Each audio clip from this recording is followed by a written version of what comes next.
Tricks po ako at sinabi niya sa akin na, Chairman, mainit ka na. Ganitong gawin.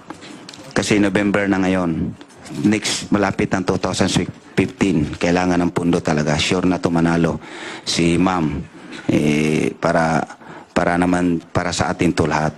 So sabi ko po ni Sir Juniel, ano po, ganito pong gawin, kukuha ka ng 30 kilos na mga big, kasi marami ang Chinese mo dito mga big time, halos nandito sila, po. Kunan mo ng pinakabang 30 kilos to 50 kilos. Pagkatapos ng kuha, ititix mo, patix mo kay Rio, ititix mo sa akin, yung full name ng Chinese para itapon natin. So, alimbawa, pag makuha ko yung 50 kilos, ipo-forward ko yung pangalan ng buo para itapon agad nila. Sila na bala ni Sir Ronnie Dayan, ni Secretary de Lima. Ganun po. At ang sabi ko po, pag-isipan ko po yun. Huwag ka na sabi ko pag-isipan, siyempre, isip ko, imposible naman po kung hindi ko to pa rin itong utos nila itatapon ako nga meron akong 3 milyon buwan-buwan at yung big event ko pa ng 1 million, big event na show ko po ay 1 million. So hindi ko akala ko binablap lang ko o tinatakot. Sus Mariusip, nung talaga nagkatotoo, December 15, talagang kinuha kami, madaling araw ni Redbo kami. Kinuha. Tapos, pag nandoon kami sa Superintendent Office, may siyempre, masakit sa aking kalooban, no? So parang grabe naman to. Grabe, hindi na kontento pa sa 3 milyon. Siguro gusto pa mas higit pa, no? So grabing utos na sa akin 50 to 30 kilos. Isipin mo yan, kung mawala na si Dilimas Director, ako namang balikan dito sa Chinese, istapa ang labas noon. Hindi mo babayaran, itatapon mo, kung wala na sila. Mag-utos ang Chinese, papatayin ako ng 50 million, 100 million, di wala, di ko magawa. Di mahal ko pong buhay, hindi ako pumayag doon. So may yung nandoon namin sa Superintendent Office at para kaming mga basahan na pinupulot doon at linagay doon sa Superintendent Office, may dumaan na nakabarong. Sabi ko, sir, pwede ba makausap si Secretary de Lima? Sabihin mo, sir, si Kulangko. Ang apelido ko talaga, Kulangko. Magkulangko na lang ko kasi lagi tinatawag ko. Gusto nila Peter ko, Tony ko, Kulangko. Adi, Kulangko. Sige, Chinese na rin ako. Hindi man ko marunong English, hindi man ko marunong mag-Chinese. Ay, Kulangko, sige. Kulangko naman ako. Bakit lagi kong Kulangko? Sige, Kulangko, Chinese na rin ako. So sabi ko, si Kulangko po, sir. Sabi na, okay. Maya-maya, mga 1 minute and 1 minute niya, pinatawag ako.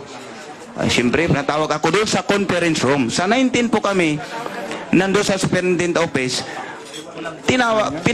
pinatawag na ako doon sa conference room. Ang mga kasama namin doon, yung mga Bucor at mga bodyguard niya. Nandito po, no, ito po, Your Honor, nandito po si Dilima, nasa left side po ako. Nasa left side po ako. Sabi niya, ganun po siya, akin. Sit down daw, sit down. Sit down. Sabi ko po, dito si Secretary de Lima po. Sabi ko na, sabi niya, ma'am, pwede paluin mo yung yung security, baka marinig. Sige na, di paluin, ibulong mo lang, bulong. Okay, bulong ko na. Sabi ko, bulong ko na, ma'am, yung instruction ni Ronnie Dayan, kay Junil po, payag na po ko doon, wag lang ko itapon. Ang sagot po niya po sa akin, got it, sabi ko. Ma'am, thank you po. Nandito po si Dilima, left side po ko. Ma'am, thank you po. Sabi niya, okay, ganun siya. Pagtayo ko po, Your Honor, 1 step, 2 step, nandito na po ko, at lumingon po siya. Herbert. Ma'am. Sabi ko, kasi palit na ko eh. Sabi na, Herbert, temporary ka lang muna doon na.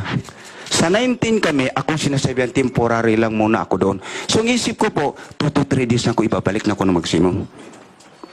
Natuluyan pa ako, hindi na ako binalik. 8 months na po ako sa NBI. Dahil, hindi na ako binalik, sinulo na ni GB lahat, ni Sebastian, ang aking area sa Carcel side. Lahat. Yun po ang nangyayari po. Hindi, yung kahit Xerox lang, meron ba siyang... In your salaysay or affidavit, dated September 13, 2016. Mr. Chair, can we ask the good secretary to speak in Tagalog? Kasi, Opo. Tama nga pa. Yeah, sorry. Noong dyan sa salaysay na ginawa mo, Noong sinabi mong noong January 2014 ay nilapitan ka ni JB. Bakit ka nilapitan noong... Opo, Your Honor. Pinatawag niya po ko sa procedure side po, doon sa studio sa compound niya. At pumunta po ko doon ng first week, January 2014. Okay, para maliwanag tayo, ano ba yung prestigious side na yun? Ipaliwanag mo nga. Ang procedure side po, area po niya yon. Siya pong chairman doon.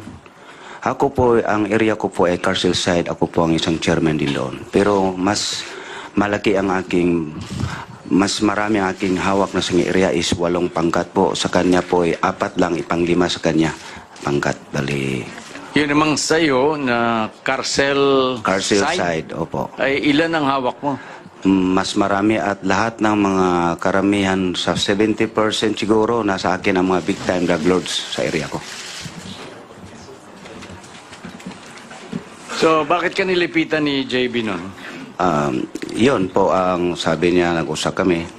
Pare, tulungan po natin si ma'am, si secretary. Sinong tutulungan? Sinong ma'am yan? Sinong secretary yan sinasabi niya? Secretary Dilima. Oh. Para pundo para sa 2015-2016 election. So, anong gawin natin pare? Sabi na, mag-teamwork po tayo. Sabi ko, alam mo na yon, yung tayo ng mga items, iano mo doon sa area mo. Sabi ko, dahil sa totoo lang po ay wala man akong tiwala po doon kay GB, dahil sabi ko lang, oo. Wala akong tiwala doon po dahil sa totoo lang po ako yung overall chairman. In-appoint po ako ng overall chairman si OIC Director Ragos, Rafael Ragos po. Siya po nag-appoint sa akin, overall chairman. Ngayon, ilinigawan niya ako, gusto siya mag-vice chairman. So marami mga bulong-bulong, kung mag-vice chairman, baka naman sinaryoin ka, siya na mag-chairman. So hindi ko binigay yung pagka-vice chairman. Ito naman po si Assistant Director Cruz, ay pinapirma po ako ng English. Pinasa ko sa yung ibabaw, correction order. Anong order? Anong pangalan? Correction order, katulad sa akin. So sabi ng orderly, pinapirma po ni Assistant Director mo, si Assistant Director, si Cruz. So hindi pwede ako magtatanong si Assistant Director po. Ganun ba?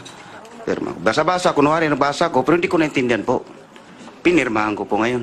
Yun pala, yung pinipirmahan ko pala, pumayag daw ako at nag-usap kami, nga pumayag po ako, siya ng chairman doon sa kabila at sa akin yung Carcel session sa presidio. So, pinatawag po ako ni OIC Ragos nung time na yon at paalis na siya 2 days before, tinawag ko. Alam mo ba itong pinirmahan mo? Binabasa mo ba ito? Opo, sir. Siyempre, nagyayabang na ako, opo, sir. Pumayag ka ba na na siya kanya procedure sa iyong Carcel side? Ay, hindi po, sir. Hindi ko sa totoo lang po, sir. Gichicks lang po ako. Hindi ko naintindihan pong pinirmahan ko. Yun, sabi niya, wala akong magawa dahil po pinirmahan mo na. Yun, hati na po ang bilibid po ngayon.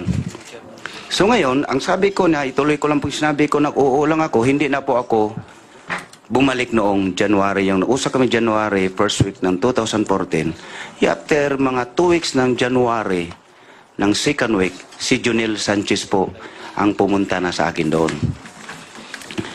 At yung security aid ni Secretary Dilima.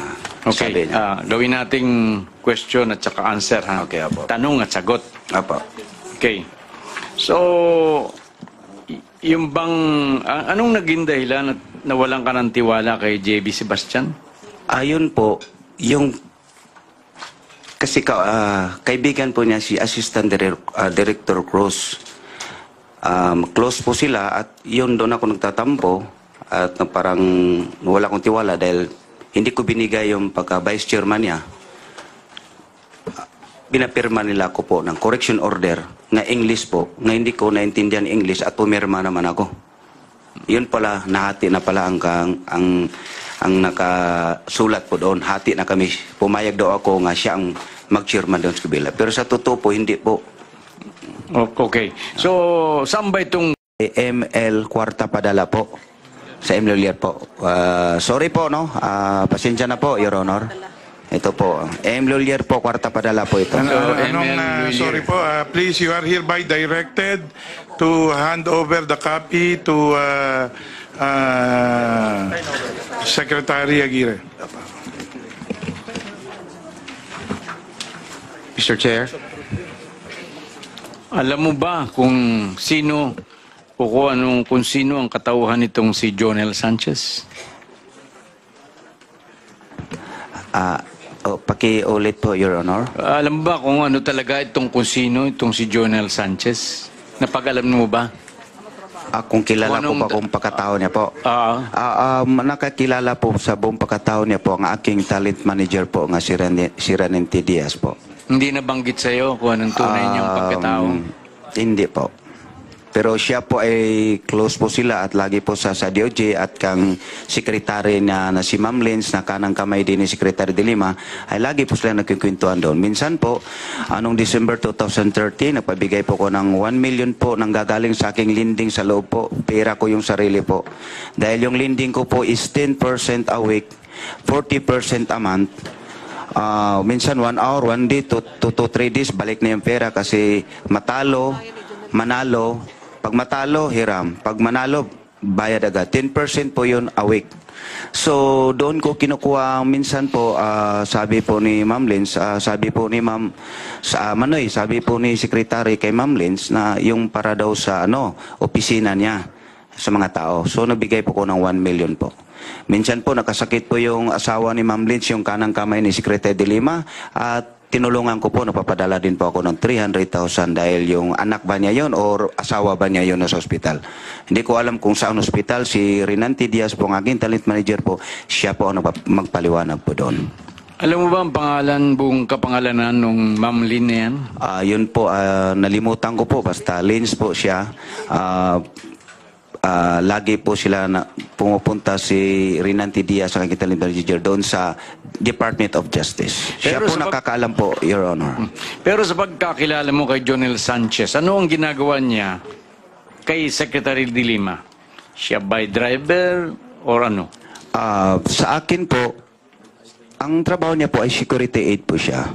Pero sa aking pagkilala, kasi siya tagakuha ng pera, siya inabutan ng pera ni Renante Diaz. Ang pagkilala ko siya po ang bagman niya. Ang bagman po ni Secretary de Lima po. Ano yung 3 milyong binibigay mo buwan-buwan kay Secretary de Lima? Opo. Paano yan? Ikukulikta ko po ang aking sa area po sa mga big time. Tag 100,000, 200,000, may 500,000. So, pag umabot ng 3 milyon, buwan-buwan po yun po ang PR, ang tatawag sa amin yun ay PR Payula po. Para lahat ng gusto namin mga kontrabando ipapasok. Golf cart, motor de Corinte. Ang aking motor de Corinte sa area ko is 100 ka motor de Corinte scooter. Golf cart ko sa area ko, nasa 30 to 40 golf cart. Concert ko, mag-concert po, gumawa ko ng concert na parang Aranita. Lahat pumapasok ng truck ko, 4-5 truck, 10-wheelers po. Makakarga po ako ng mga beer in can po. 300 boxes po every event ko po. Okay. Hindi ko maintindihan yung 300 boxes ng beer o Beer in can cases po. ng beer. Ang Beer in can po. Carton po, box.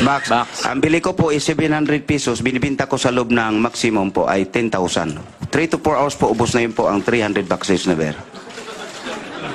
Yung... So, ilang... At saka... ilang 10-wheeler truck ang pinagkakargahan yan? Isang 10-wheeler na truck na close van po yon. At saka 3 kalahating 10-wheelers po yon. Pang-5 pong generator po kasi pag mag-concert po, hindi po pwede kayang kuryente ng Bucor. Kailangan generator po. Ang gagamitin is 350 kVA po ang ginagamit po pag mag-concert po ko. So, bukod dun sa 3 truck o 5 truck na beer na pinasok mo, Opo. ito ba'y alam ni Secretary de Lima? Siyempre po. Bakit Alam mo niya po nasabing kasi... siyempre? Ang 300 boxes po, mabinta po ng 3 million din po. Kasi 10,000 per box, ang bili ko po ay 700 pesos per box. So yung 1 million po ay para kay sekretary. Okay.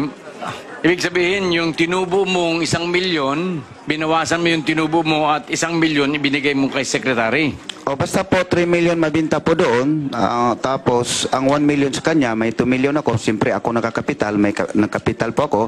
Ang iba naman doon, siyempre pamiar ko din sa mga maliliit na Bucor at mga tao at mga sa tao ko rin sa production. Meron kayong tawag kong production, Herbert C. Production po. Meron po ako doon.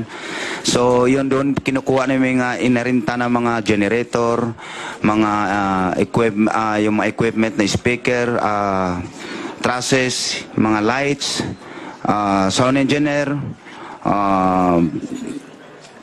mixer. No, so doon tapos yung mga sweldo, doon ko kinukuha every may big concert po ako, doon ko kinukuha yung sobra po. Basta 1 million po kay secretary po, Dilima po. Okay. Kanino mo binigay yung share ni Dilima na 1 milyon doon sa beer profits mo? Ang bagman po niya po, ang tagakuha ng pera ay si Sir Junel Sanchez, security aide niya sa kay Secretary de Lima. Minsan po siyang kumukuha doon sa pumasok sa maximum. At si Ronnie Daya naman po, yung malapit na driver niya, ay lagi pumupunta din kay GB Sebastian.